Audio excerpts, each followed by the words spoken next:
మైలవరం కూటమి అభ్యర్థి వసంత వెంకటకృష్ణ ప్రసాద్ ఎన్టీఆర్ జిల్లా తుమ్మలపాలెంలో ఎన్నికల ప్రచారం నిర్వహించారు.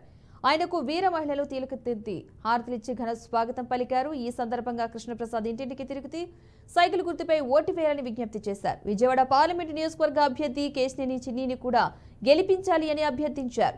ఈ కార్యక్రమంలో మైలవరం నియోజకవర్గం జనసేన పార్టీ ఇన్ఛార్జ్ రాష్ట్ర అధికార ప్రతినిధి అక్కల రామ్మోహన్ రావు, మైలవరం జన సైనికులు, వీర మహిళలు, టీడీపీ, బీజేపీ కార్యకర్తలు అధిక సంఖ్యలో పాల్గొన్నారు.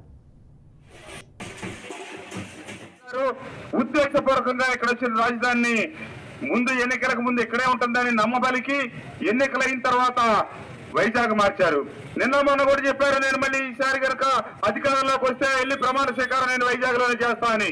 మన ప్రాంతానికి అన్యాయం చేసిన వ్యక్తికి మనం ఓట్లేసి గెలిపిస్తామా?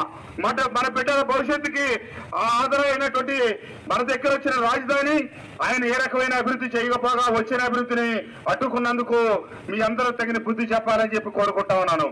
ఈ ఒక్కటే కాదు, ఎన్నో విషయాలున్నాయి. ఒకనాడు ఇసుక పోయిన ప్రభుత్వం ఉచితంగా ఇస్తే ఈ ప్రభుత్వం వేల రూపాయలు పెట్టి కొనే దుస్థితి కలిగించింది.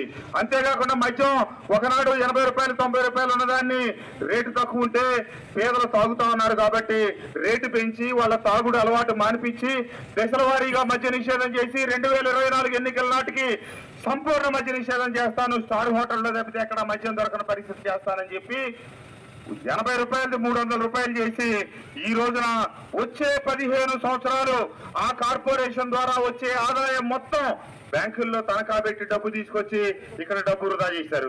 అంతేకాదు, ఈ ప్రభుత్వం అధికారంలోకి వచ్చేటప్పటికి రాష్ట్రం అప్పు 2.5 లక్షల కోట్లు, ఈ రోజు 12.5 లక్షల కోట్లు. ఏం చేశాడయ్యా ఈ ముఖ్యమంత్రి గారంటే 40-50 సంవత్సరాల నుంచి నడుస్తున్న పరిశ్రమలు కూడా మూతపడే పరిస్థితి తీసుకొచ్చాడు. ఎందుకు అదంటే 2014 నుంచి 19 దాకా ఒక్క పైసా కూడా విద్యుత్ బిల్లులు పెంచలా, కానీ 19 నుంచి 24 వరకు 9 సార్లు విద్యుత్ ఛార్జీలు పెంచారు. ఈ ప్రభుత్వం ఎక్కడో రాజమండ్రి దగ్గర ఎక్కడో రాయలసీమ ప్రాంతానికి సంబంధించిన వాళ్ళని తీసుకొచ్చి డైరెక్ట్ గా ఇసుకలు మన BTPS బోర్డుగా లోడింగ్లు పెట్టి ఈ ప్రాంత వాసుల నోట్లో మట్టి కొట్టింది. మొన్నటిదాకా నా మీద దుష్ప్రచారం చేశారు. ఒకరోజు రామలక్ష్మణులు ఇద్దరు ఉండగానే నేను సంబంధిత మంత్రి గారి దగ్గరికి వెళ్లి గొడవ పట్టడం, వాళ్ళిద్దరు నా సమక్షంలో ఉండటం జరిగింది.